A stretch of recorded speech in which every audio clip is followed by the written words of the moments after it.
Good morning students, welcome to Math Pedals. चलिए करते हैं क्लास 11 का चैप्टर 5 चल रहा है हमारा। और इसकी एक्सरसाइज के हमने 20 क्वेश्चन कर लिए थे। एक एक्सरसाइज है इसके अंदर, उसके 20 क्वेश्चन हमने कर लिए थे। पीछे 6 क्वेश्चन बचते हैं, वो आज करेंगे। तो देखिए भी 21st क्वेश्चन क्या दे रखा है हमें। Ravi obtained 70 and 75 marks in first 2 unit. ठीक है, रवि कोई पर्सन है भी, इसके पहले 2 यूनिट टेस्ट में, ये फर्स्ट है ये सेकंड है, इसमें तो इसको 70 मार्क्स मिलते हैं और इसमें इसको कितने मार्क्स मिलते हैं 75 marks. Find the minimum marks he should get in the third test. ये कह रहा है थर्ड टेस्ट में उसे मिनिमम कितने मार्क्स मिले to have an average of at least 60 marks. तो ये कह रहा है थर्ड यूनिट टेस्ट में वो कितने मार्क्स ले कि जो एवरेज है वो कम से कम कितना हो 60 हो एटलीस्ट। तो हम मान लेते हैं ये उसका थर्ड यूनिट टेस्ट है और इसमें इतने कितने मार्क्स गेन किए x। अब ये कह रहा है एवरेज, तो 3 सब्जेक्ट की एवरेज कैसे निकालते हैं भी, एवरेज मार्क्स कैसे निकालेंगे, तीनों को ऐड कर देंगे 70 plus 75 plus x divide by 3। ये तीनों की क्या आ जाएगी एवरेज मार्क्स। और ये एवरेज मार्क्स कितने हो एटलीस्ट 60, मतलब या तो 60 के बराबर हो और या फिर 60 से ज्यादा हो। एटलीस्ट 60 का मतलब क्या है कम से कम 60 हो, तो या तो 60 हो कम से कम और या फिर क्या हो 60 से ज्यादा हो। तो ठीक है, अब इसको सोल्व करना है। ये हमारे पास इनइक्वालिटी आ गई। इससे पहले जो 20 क्वेश्चन थे उसमें हमें ये इनइक्वालिटी बना के दे रखी थी। अब की बार हमने स्टेटमेंट दे रखी है, ये खुद से बनानी है और इसको सोल्व आउट करना है। तो अब सोल्व करोगे 70 और 75 को ऐड कर लेंगे, 14 plus x divide by 3 is greater than equal to 60। अब देखो x को फाइंड आउट करने के लिए पहले तो 3 को भेजना पड़ेगा। तो कैसे भेजेंगे बेटे, 3 से मल्टीप्लाई इधर कर देते हैं और 3 से मल्टीप्लाई इधर कर देते हैं। 3 से 3 क्या हो जाएगा कैंसिल, हमारे पास आ गया भी 145 plus x is greater than equal to 60, 3 जा 180। अब 145 माइनस कर देंगे दोनों साइड से, 145 प्लस एक्स, इधर भी माइनस 145 और इधर भी माइनस 145। 145 से 145 क्या हो जाएगा कैंसिल आउट और x is greater than equal to, minus कर दोगे 10 में से 5 गए तो 5, 7 में से 4 गए तो 3 और ही आ जाएगा हमारे पास 35। मतलब थर्ड यूनिट टेस्ट में उसे कम से कम कितने मार्क्स गेन करने पड़ेंगे 35, या तो 35 या फिर 35 से ज्यादा, अगर 60 से ज्यादा है तो ऐसे ही हम फाइंड आउट कर लेंगे। ओके, नेक्स्ट क्वेश्चन है हमारा क्वेश्चन नंबर 22। ये कह रहा है to receive grade A in a course, कोई कोर्स है पर्टिकुलर, उसमें ए ग्रेड पाने के लिए one must obtain an average of 90 marks. ये कह रहा है ए ग्रेड लेने के लिए उस पर्सन को कितने मार्क्स लेने पड़ेंगे 90 और मोर, मतलब कम से कम 90 हो। जैसे 90 या 90 से अब को क्या मिलता है A grade. In 5 examination each of 100 marks, total 5 examination है। ये रवि कोई पर्सन है भी नहीं, रवि नहीं सुनीता दे रखा है, सुनीता कोई पर्सन है, इसके 5 एग्जाम होते हैं और इसमें ए ग्रेड पाने के लिए उसे कम से कम 90 मार्क्स चाहिए, मतलब 90 या तो 90 के बराबर हो या उसके मार्क्स 90 से ज्यादा हो, कम से कम 90 हो।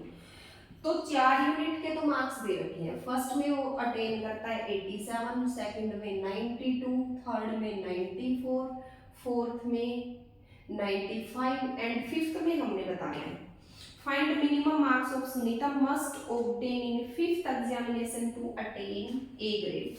तो हम मान लेते हैं ये फिफ्थ में कितने मार्क्स अटेन करती है अभी x मार्क्स अटेन करती है।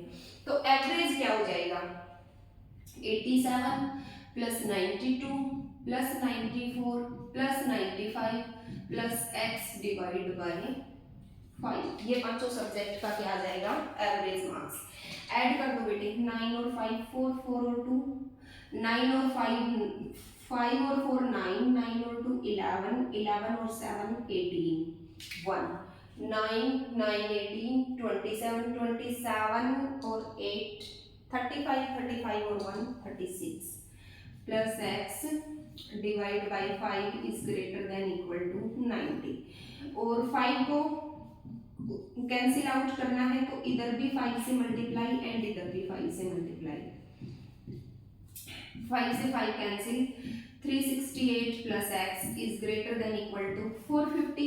फिर x को फाइंड आउट करने के लिए क्या करना पड़ेगा, 368 बोथ साइड से सब्ट्रैक्ट कर देंगे, इधर से भी सब्ट्रैक्ट कर देंगे और इधर से भी सब्ट्रैक्ट कर देंगे।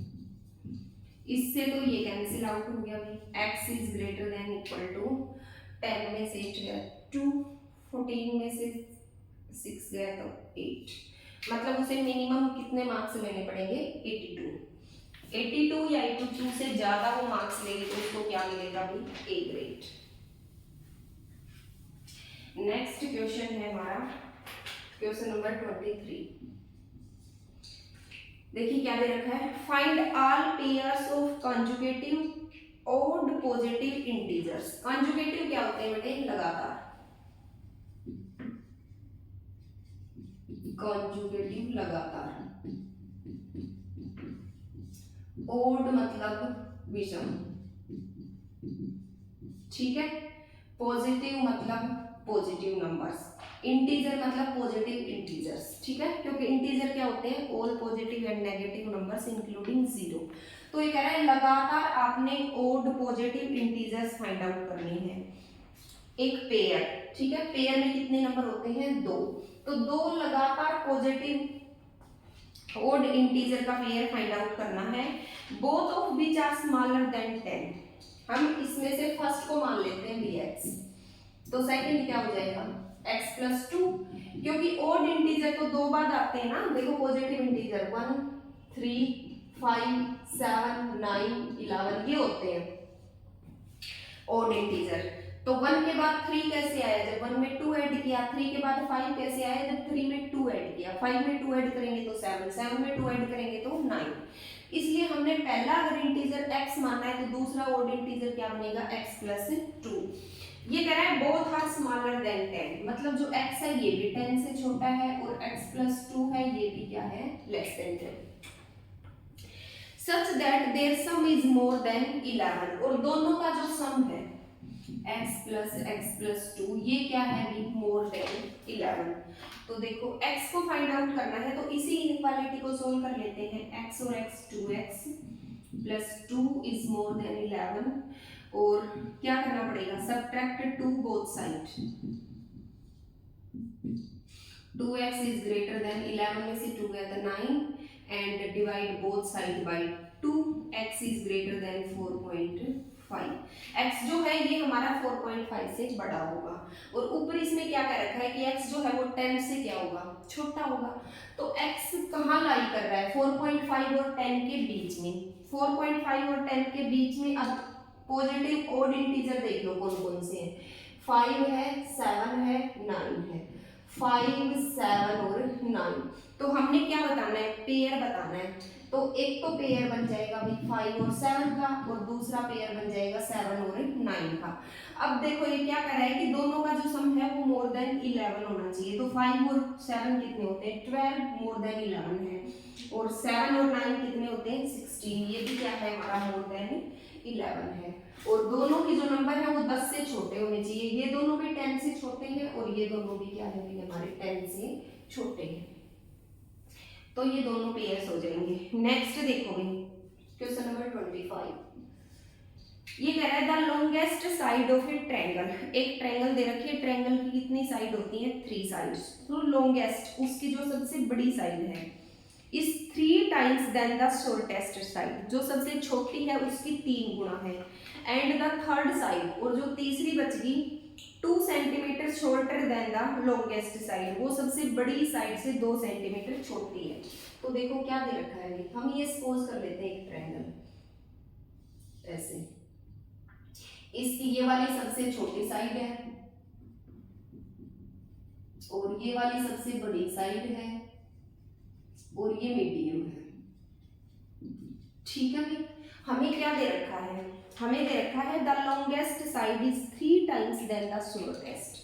तो हम शॉर्टेस्ट को x पोज कर लेते हैं, लॉन्गेस्ट 3 टाइम्स क्या हो जाएगी 3x, और जो मीडियम साइड है वो 2 centimetre shorter than the longest. ये लॉन्गेस्ट हमारी 3x है, इससे 2 सेंटीमीटर छोटी है, तो हम इससे 2 क्या कर देंगे माइनस। अब ये कह रहा था perimeter of A triangle is at least 61। Triangle का पेरीमीटर क्या होता है अभी, पेरीमीटर ऑफ ए ट्रायंगल, तीनों साइड का सम x plus 3x plus 3x minus 2, ये क्या होना चाहिए एट लीस्ट 61, मतलब या तो 61 के बराबर होना चाहिए या फिर 61 से ज्यादा होना चाहिए, कम से कम 61 से ज्यादा कुछ भी हो सकता है। And find the minimum length of the shortest side, तो ये कह रहा है शॉर्टेस्ट साइड की मिनिमम लेंथ बताइए, मतलब हमने किसको फाइंड आउट करना है, x को फाइंड आउट करना है। ऐड कर दोगे 3 और 3 6 और 1 7, और ये हो जाएगा बेटे, इस 2 को हटाने के लिए क्या करेंगे, ऐड टू बोथ साइड,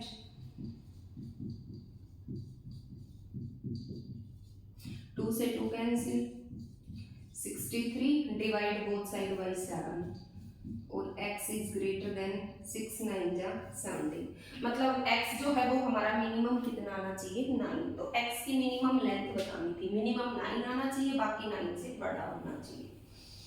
अगर पेरीमीटर 61 है तो 9 होगा, पेरीमीटर 61 से बड़ा है तो ये साइड 9 से बड़ी हो जाएगी।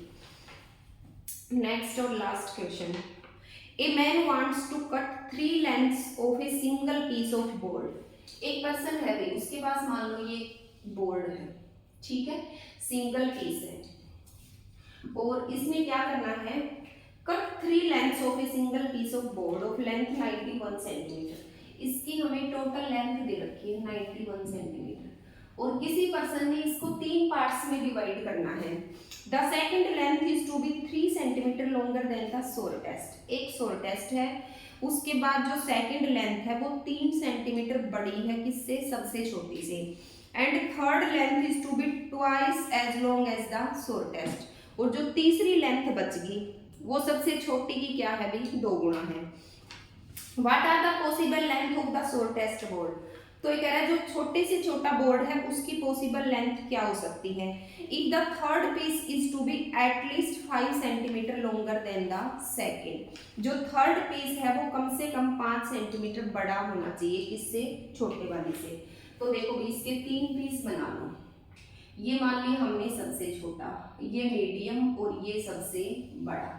अब देखो इनमें क्या रिलेशन दे रखा है, the second length is 3 centimetre longer than the shortest, हमने शॉर्टेस्ट को x मान लिया, तो ये क्या है, इससे 3 सेंटीमीटर लॉन्गर, मतलब क्या हो गया x plus 3, and the third is to be twice as the shortest, और ये इसके क्या है भी ट्वाइस, तो ये क्या हो जाएगी 2 गुना। ये वाला रिलेशन दे रखा है इनके बीच में। उसके बाद क्या कह रखा है, if the third piece is to be at least 5 centimetre longer than the second, जो थर्ड सेंटीमीटर है ये 5 सेंटीमीटर, कम से कम 5 सेंटीमीटर लॉन्गर होना चाहिए, किससे, सेकंड से। तो मतलब 2x जो है ये या तो 5 सेंटीमीटर बड़ा होगा, किससे, इससे, सेकंड से।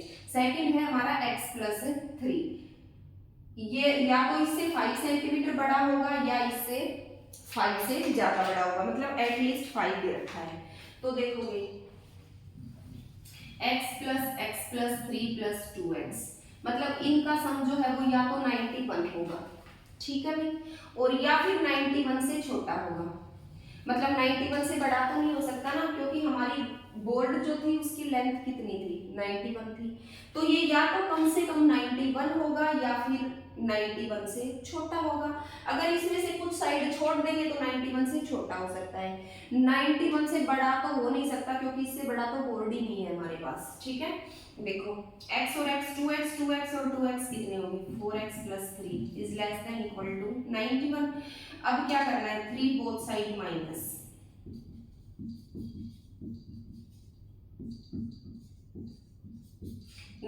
में से 3 गया तो क्या बचेगा भाई 88, और बोथ साइड डिवाइड बाय 4, मतलब x is less than equal to 22। जो सबसे छोटी साइड है हमारी वो या तो 22 होगी, छोटी से छोटी, या तो बड़ी से बड़ी 22 होगी या फिर 22 से छोटी होगी। तो ये सबसे शॉर्टेस्ट साइड का इसमें रिलेशन फाइंड आउट करना था। तो ये था हमारा लीनियर इनइक्वालिटी और उसकी एक्सरसाइज खत्म। Okay, thank you students. आगे हम अगला चैप्टर स्टार्ट करेंगे।